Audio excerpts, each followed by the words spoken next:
Morning, Dan and Amy. So, Justice Samuel Alito gave a talk, Federalist Society Annual's Lawyers Convention, in which you don't hear from Alito a lot, which he offered some thoughtful remarks and a Bob Dylan reference to show Really? how hip he is if the year was 1967. He's down with the kiddies? He referenced with respect to the future of religious liberty.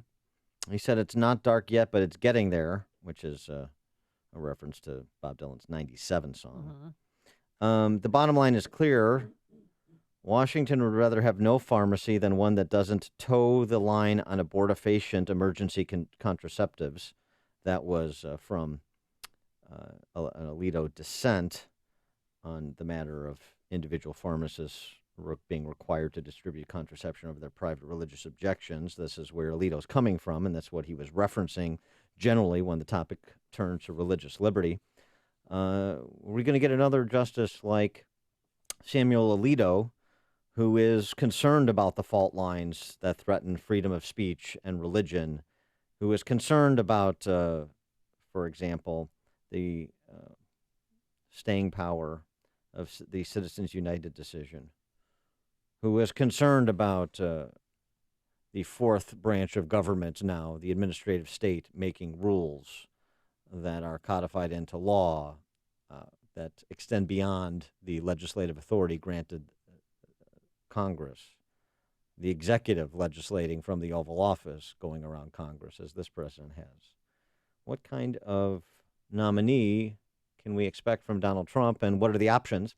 For answers to those questions and more, we're pleased to be joined by Randy Barnett, who is a Georgetown University law professor and the author of the book Our Republican Constitution, Securing the Liberty and Sovereignty of We the People. Professor Barnett, thanks so much for joining us. Appreciate it. Well, it's great to be here on your program since I grew up in Calumet City, Illinois, and was the WIND, which I happen to know stands for W Indiana, because it used to broadcast out of That's Gary. right. Wow. You're right. The tower was in Gary, Indiana. A constitutional scholar and a radio historian. Very impressive. Yeah, it was rock and roll back then. But going to the personnel before we get to the weighty issues facing the court, some of which Alito referenced in his remarks. One op-ed writer over at National Review yesterday suggested that Dianne Sykes, who sits on the Seventh Circuit Court of Appeals, would be a clarion voice for conservative jurisprudence, and that is the woman that Donald Trump should elevate to fill the Scalia vacancy. Do you have a particular opinion on Judge Sykes and or the kind of the composition, the profile, I guess I should say, of the type of judge or legal scholar that Trump should elevate? Oh, absolutely. By the way, I was at Justice Alito's remarks yesterday, which lasted close to an hour. Were extremely detailed and moving. Said a lot more than the reference to Bob Dylan, and were really wonderful. And I do know Judge Sykes rather well, and I know others on the list of 11, and then others on the bigger list of 21. That Donald Trump has said he's going to pick from, and there's a lot of very good people, and she's quite among them. I think she would be excellent. I think Justice Don Willett from Texas from Texas Supreme Court would also be excellent. There's other excellent people on the list. Like all the people who I actually know on the list, I think are quite good. So, I mean, is it a situation with Trump and that list that's been presented and was in part compiled by the Federalist Society and the Heritage Foundation? Is it the case that it's almost, if he sticks to the list, it's impossible for him to make a bad choice? Well, I can't say that because there are quite a few people on the list I really don't know that well. Okay. And I'm just vouching basically for the ones I do know. So I can't really say that. But I can say that I think the conventional list, the scuttlebutt is that he will be sticking with the list. And so that that will be one of the choices. We know the set from which he's picking.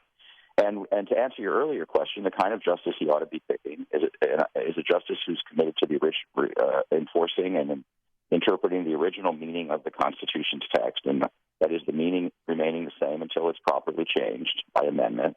I think all the judicial candidates I know would take that position. And then the second thing I wrote about in my Wall Street Journal column yesterday is that they need to be willing to overturn precedent that is contrary to the original meaning of the text.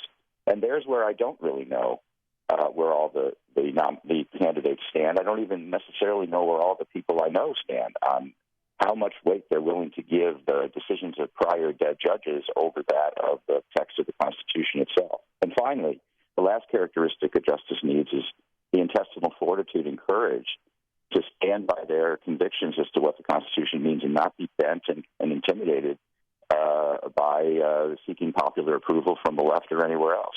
Now, Donald Trump had mentioned, yes, that he wants to appoint a conservative Supreme Court justice. And he spoke during his interview on 60 Minutes, said that he does not want same-sex marriage overturned, that has already been litigated. But then when it was came to Roe versus Wade, he said that would be sent back to the states.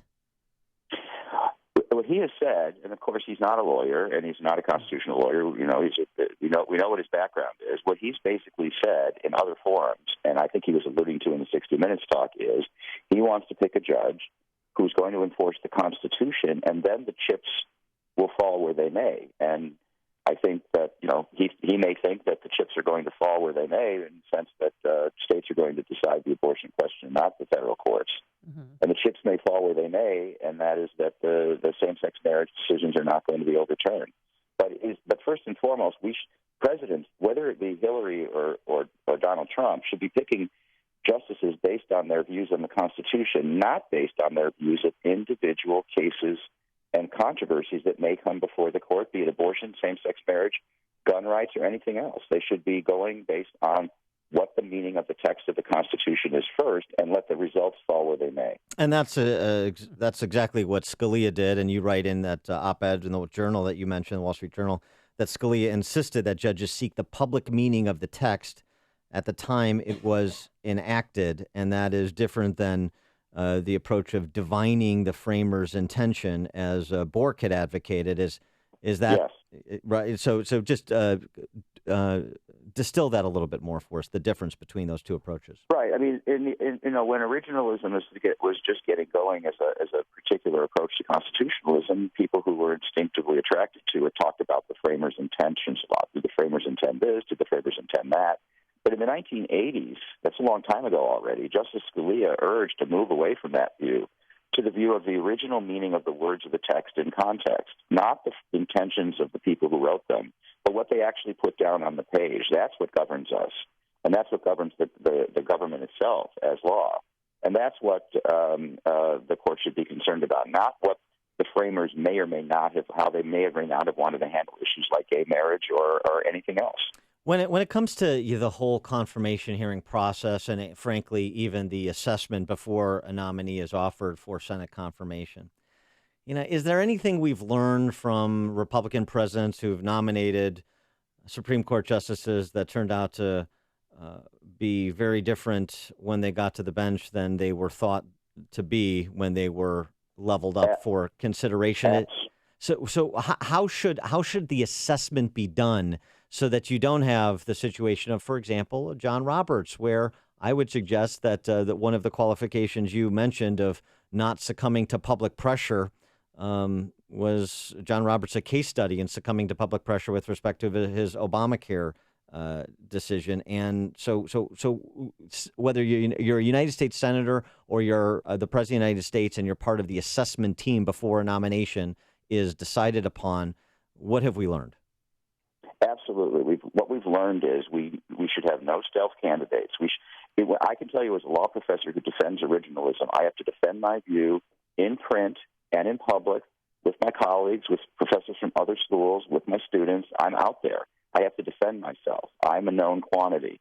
We need people who are known quantities. And, I would have to say part of the things that concerns me about the people on that list of judges who I don't know is I don't know them. Mm-hmm. And by now, I should have heard of them if they were actually committed publicly to the views of how to interpret the Constitution according to its original meaning. And one of the questions I had about John Roberts when he was nominated is, well, who is John Roberts? I know he's supposed to be a great litigator, but I've never seen him, and I've never heard him, and I've never heard him commit himself to anything. And you need to commit yourself publicly and be on record, and that, not a stealth candidate, is what the president and his betters should be looking for. Did Justice Alito mention how the vacancy of Scalia has affected the functioning of the Supreme Court? Did he mention it? Yeah, No. yesterday in your hour-long speech.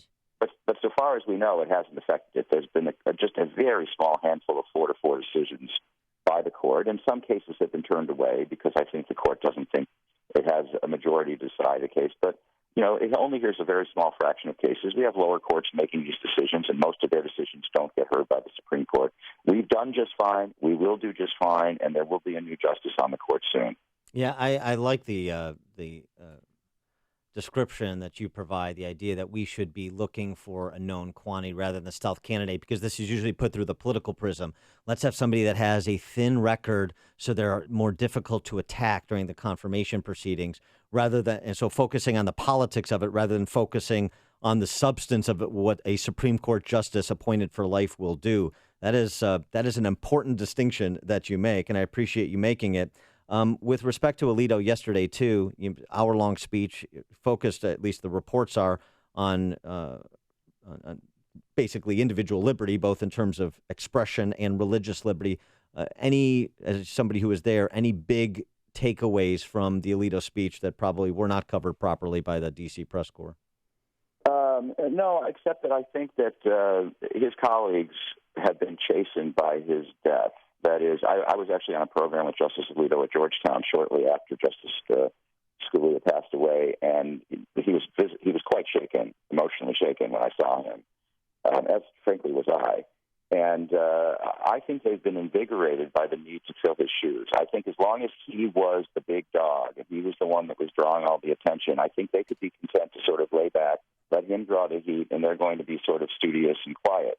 But when he left, they saw the vacuum that he filled, and now that Justice Thomas and Justice Alito, I think, are far more outspoken, especially Justice Alito is far more outspoken on behalf of originalism than he was before, because I think he feels he needs to step in and fill in the shoes of his friend and colleague, Justice Scalia. And that is kind of newsworthy, and that's the tone he struck yesterday. Yeah, and, it was interesting, too. Just a couple weeks back, Clarence Thomas gave a long-form sit-down interview at the Heritage Foundation, which was illuminating on a range of topics as well. So it's good to see these guys stepping out and talking about what is in their purview. He is Professor Randy Barnett. He's Georgetown law professor. He mentioned Wall Street Journal op-ed that's worth taking a look at from yesterday, 2 questions for Trump's Supreme Court nominees.